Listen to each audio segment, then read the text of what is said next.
Fala pessoal, sejam bem-vindos a mais uma aula do canal. E na aula de hoje a gente vai falar sobre HIV e AIDS. A gente vai falar principalmente sobre a fisiopatologia, o ciclo de vida do HIV e até mesmo por que algumas pessoas são resistentes a esse vírus.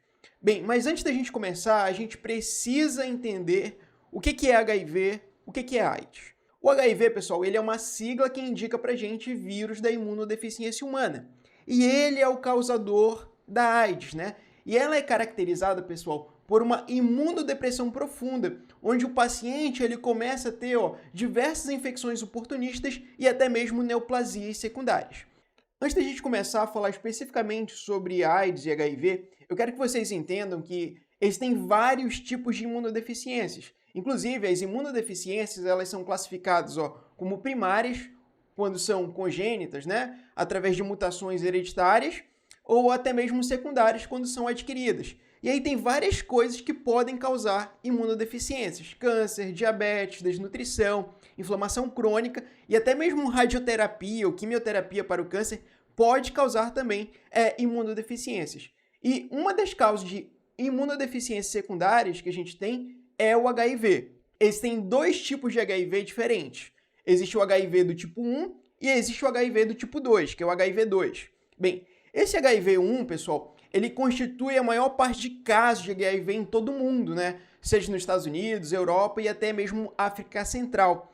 Só que o HIV do tipo 2, pessoal, é um tipo do vírus que vai estar localizado principalmente na África Ocidental e na Índia. Bem, então se algum paciente tem HIV do tipo 2, ou é porque ele compartilhou seringas, né, com alguém dessa localidade, ou até mesmo fez sexo sem proteção com pessoas dessa localidade também. Outra coisa que eu quero que vocês entendam é que para que o HIV consiga infectar uma célula, ele precisa de um receptor que é chamado de CD4+. E graças a essa necessidade molecular do vírus, isso explica para a gente o tropismo que esse vírus tem por células T, por monócitos e até mesmo macrófagos, porque são essas células que expressam esses receptores nas suas membranas.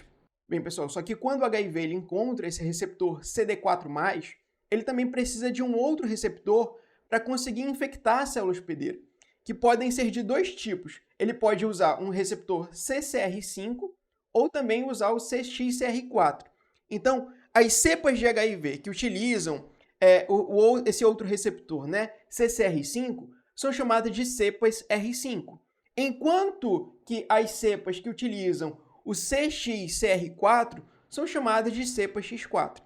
Quais são as células, professor, que expressam esse receptor CCR5? A gente tem principalmente monócitos e macrófagos, mas é importante que a gente entenda que os linfócitos T de memória também expressam esse CCR5 aqui. E quem que tem, professor, esse receptor CXCR4? As células T. Só que acontece o seguinte: geralmente, numa fase mais aguda da doença, ou seja, logo no início da infecção, a gente vai ter um predomínio de cepas do HIV que são cepas R5, ou seja, cepas hemitrópicas. Por que hemitrópicas? Porque vão infectar principalmente monócitos e macrófagos, mas vão infectar também aquelas células T de memória. Então a gente tem que ter ciência que na fase aguda, as células predominantemente que vão estar sendo infectadas vão ser essas células. Bem, pessoal, em uma fase mais crônica da doença, a gente observa o aumento dessas cepas X4, ou seja, numa fase mais crônica, a gente vai ter uma infecção majoritária nas células T. Professor, como que é feita a transmissão do HIV? Bem, essa transmissão ela acontece principalmente pela forma sexual, que compreende cerca de 75% de todos os casos de transmissão de HIV no mundo. Ela pode acontecer também por transmissão parenteral, onde o paciente ele entra em contato direto com o sangue contaminado, e pode acontecer também da mãe para o bebê. E quando a gente fala da mãe para o bebê, pessoal, pode acontecer de três formas. Ainda no útero, através de uma disseminação transplacentária. Pode acontecer também durante o parto, onde o bebê ele passa pelo canal infectado. E também após o nascimento, onde o bebê ele acaba entrando em contato, ingerindo o leite materno da mãe portadora do vírus. E por isso ele acaba sendo infectado. Bem, mas se você quiser uma aula mais completa sobre esses meios de transmissão, eu vou deixar aqui em cima para vocês. Como o modo de infecção sexual é o mais importante, é o majoritário que a gente encontra hoje, a gente tem um esquema aqui de como o HIV ele consegue infectar as nossas células através dessa via. Então a gente vai ter primeiramente uma infecção dos tecidos da mucosa. O HIV, pessoal, ele não tem capacidade de infectar as células epiteliais. Então ele precisa acessar aquela mucosa, né? Entrar naquela mucosa para ter acesso aos linfócitos, aos macrófagos, que são as células que ele tem tropismo.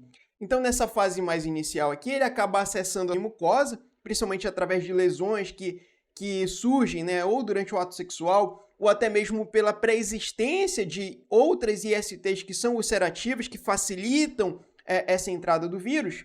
E aqui ele acaba infectando células TCD4, acaba infectando células dendríticas e até mesmo macrófagos. Então o vírus ele acaba se multiplicando aqui, a gente vai ter a morte dessas células T das mucosas, e o vírus ele consegue ser transportado até os linfonodos e outros órgãos linfóides.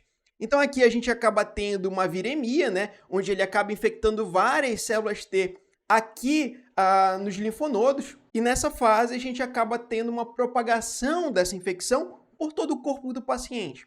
Só que nessa fase mais aguda, pessoal, a gente ainda tem uma resposta do corpo, onde a gente acaba tendo ali linfócitos T citotóxicos, específicos para o HIV, e a gente também acaba produzindo ali anticorpos específicos para o HIV.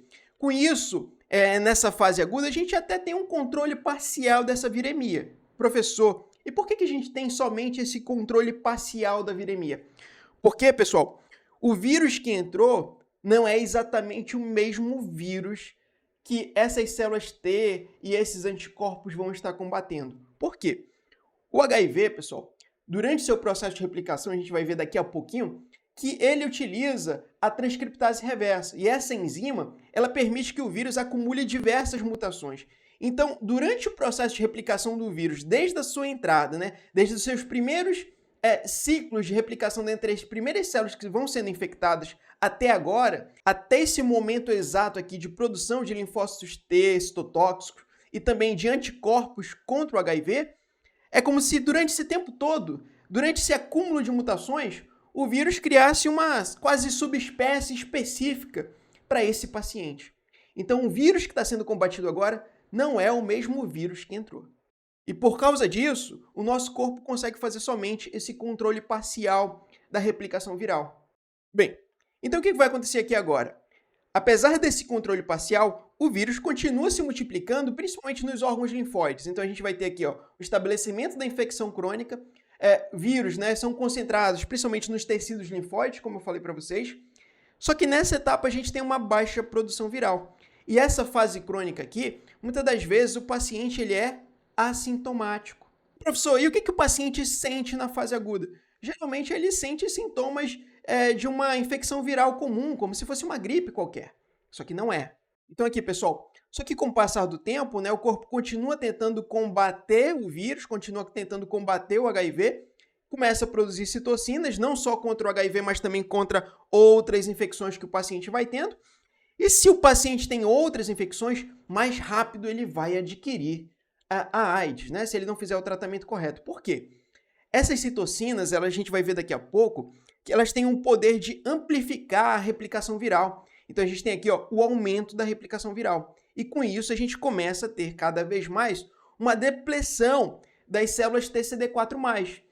Então quando essas células ficam abaixo de 200 mililitros de sangue, o paciente ele acaba adquirindo aqui a AIDS, pessoal.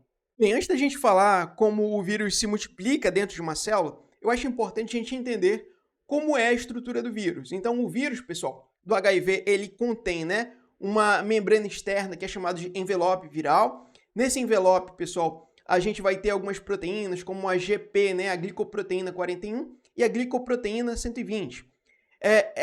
Esse envelope, pessoal, ele é produzido quando o vírus sai da célula hospedeira. A gente também tem aqui, uma matriz ou core, né, alguns livros chamam de matriz, outros chamam de core. E a gente também tem aqui proteínas do capsídeo, que é o P24. Inclusive, essa proteína P24 aqui é o antígeno mais abundante do vírus. No interior do capsídeo, a gente vai ter duas cópias idênticas, né, do RNA viral, que é o genoma do vírus. A gente também vai encontrar aqui dentro do capsídeo a transcriptase reversa. A gente encontra aqui também dentro do capsídeo duas outras enzimas, que são a integrase, que tem capacidade de integrar o genoma do HIV no genoma da célula hospedeira, e a gente também encontra a protease, porque as proteínas virais elas são produzidas grudadas umas nas outras, e essa protease tem função de cortar a fim de facilitar a montagem de novas partículas virais. No início da aula de hoje, eu falei para vocês que existem dois receptores importantes que o vírus ele precisa reconhecer para conseguir fazer a sua infecção na célula hospedeira, que são a proteína CD4+, e também a proteína CCR5 ou CXCR4, tá? Então aqui nesse esquema está a CCR5. Existem alguns pacientes que são resistentes ao HIV, pessoal, que eles possuem mutações nessa proteína aqui, CCR5. Portanto, como esses pacientes possuem mutações no CCR5, eles não apresentam esse receptor de membrana. Portanto, o HIV ele não consegue infectar essas pessoas. E por isso, algumas pessoas são naturalmente resistentes ao HIV. Obviamente, desde que seja uma cepa, né, R5. Se for uma cepa X4, essas pessoas ainda são passíveis de serem infectadas. Então, para que o vírus ele consiga entrar aqui na célula hospedeira, ele precisa fazer uma ligação da sua glicoproteína 120 ao receptor CD4. Bem, quando isso acontece, pessoal, quando ele se liga, né, ao CD4+, essa glicoproteína 120 ela tem uma mudança estrutural de tal forma que ela também se liga aqui, ó, ao receptor CCR5, como vocês conseguem ver aqui. Bem, após isso, né, a glicoproteína 41 vai penetrar a membrana da célula hospedeira, fazendo então uma fusão do envelope viral com a membrana plasmática da célula. E dessa forma, o vírus ele consegue injetar o seu genoma no interior do citoplasma da célula hospedeira. Quando isso aqui acontece, a transcriptase reversa ela entra em ação. Então, a transcriptase reversa vai pegar o genoma do HIV, que é de RNA, e transformar esse genoma em uma dupla fita de DNA. E o que vai acontecer agora? Essa dupla fita, né, vai ser levada, essa dupla fita de DNA vai ser levada para o interior do núcleo da célula. Quem vai ajudar isso é aquela enzima que eu falei anteriormente para vocês, que é a integrase, e ela vai integrar o genoma do vírus aqui no genoma da célula hospedeira. Então, nessa fase aqui, a gente tem um provírus. Só que acontece o seguinte, para que a gente tenha a transcrição dos genes do HIV, a gente precisa que essa célula TCD4+, aqui, seja ativada. E quem que vai fazer essa ativação dessa célula? Citocinas, que são devido a defesas que são montadas ou pelo próprio HIV ou até mesmo devido a outras infecções oportunistas. Então, o que vai acontecer? Essas citocinas vão chegar nos receptores dessa célula, né? Nos receptores de citocina. A gente vai ter a ativação dessa célula. E o que vai acontecer? Existem sinais que são produzidos devido a essas citocinas que chegam aqui no núcleo e induzem a transcrição do HIV. Então agora, né, com a célula ativada, a gente começa a ter a transcrição viral. Então, os transcritos de RNA desse vírus vão para o citoplasma, onde encontram os ribossomos e a gente começa a ter a produção das proteínas virais. Com isso, a gente começa a ter a montagem do cerne, né, ou do core, como vocês preferirem chamar, e também na membrana plasmática da célula começam a ser também incorporadas a glicoproteína 120 e a glicoproteína 41, que vão fazer parte do envelope viral. Então, pessoal, quando esse vírus sai aqui, como vocês conseguem ver, ele se torna ativo e passível de infectar outras células. Quando o HIV, pessoal, ele sai da célula hospedeira, ele acaba destruindo essa célula. Mas a destruição da célula através da saída do HIV não é o único mecanismo pelo qual a gente tem a depleção das células TCD4+. Existem diversos outros mecanismos. Outra coisa que eu quero que vocês entendam é que a infecção do HIV ela é dividida em 3 fases principais. A gente tem a fase aguda, né? Que é justamente aquela fase onde o corpo começa a montar aquelas defesas de produção de anticorpos e também de linfócitos T citotóxicos e acaba fazendo um controle parcial da infecção. A gente tem uma fase intermediária da doença, que é a fase crônica, em que a grande maioria dos pacientes são assintomáticos. E a gente tem a terceira fase, que é a fase de AIDS clínica, que a gente tem uma depressão tão grande dos linfócitos TCD4+, que eles ficam muito abaixo da sua normalidade e o paciente ele começa a ter diversas infecções oportunistas.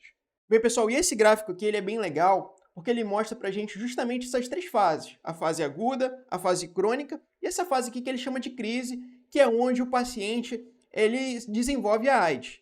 Então, olha só, aqui do lado, nesse gráfico, a gente tem a contagem de células TCD4+, por milímetro cúbico de sangue. E aqui eu vou ficar devendo para vocês, mas no gráfico, ó, ele mostra aqui, ó, ou em azul ou em roxo, pessoal, me desculpa, eu sou daltônico.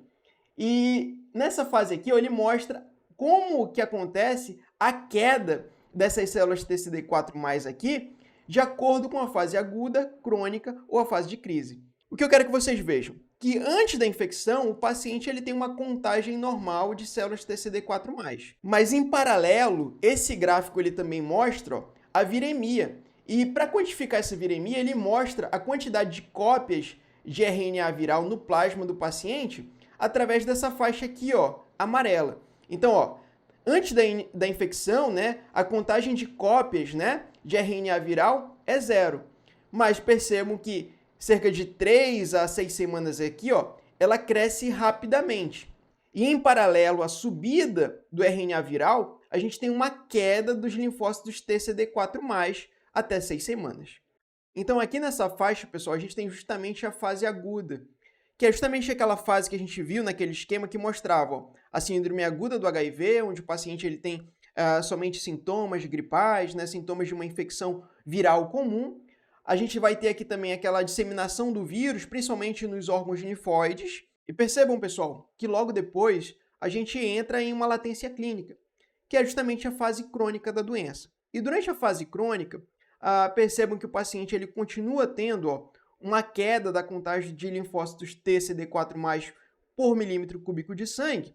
E em paralelo a gente vai tendo uma subida, na verdade, gradual da contagem de cópias de RNA do vírus no sangue do paciente. Outra coisa que eu quero que vocês percebam também é que isso pode durar vários anos, né? Então, leva cerca de 8 a 10 anos para que o paciente, né, saia de lá da fase aguda e entre aqui na crise, onde ele começa a desenvolver propriamente a AIDS. Então, pessoal, de acordo com o CDC, ele estratifica a infecção pelo HIV em 3 categorias, de acordo com a contagem de células TCD4+, ó, igual ou superior a 500 células por milímetro cúbico de sangue. Ó. Então, aqui é a fase aguda, de 200 a 499 células por milímetro cúbico de sangue. Aqui já é a fase crônica. E a fase de AIDS, pessoal, vai ser quando o paciente ele tem uma contagem menor de 200 células por milímetro cúbico de sangue. Então, pessoal, essa foi a nossa aula de hoje. Espero muito que vocês tenham gostado. Não esqueça de deixar o seu like aqui embaixo e se inscrever no canal, caso você ainda não seja inscrito. Muito obrigado e até a nossa próxima aula.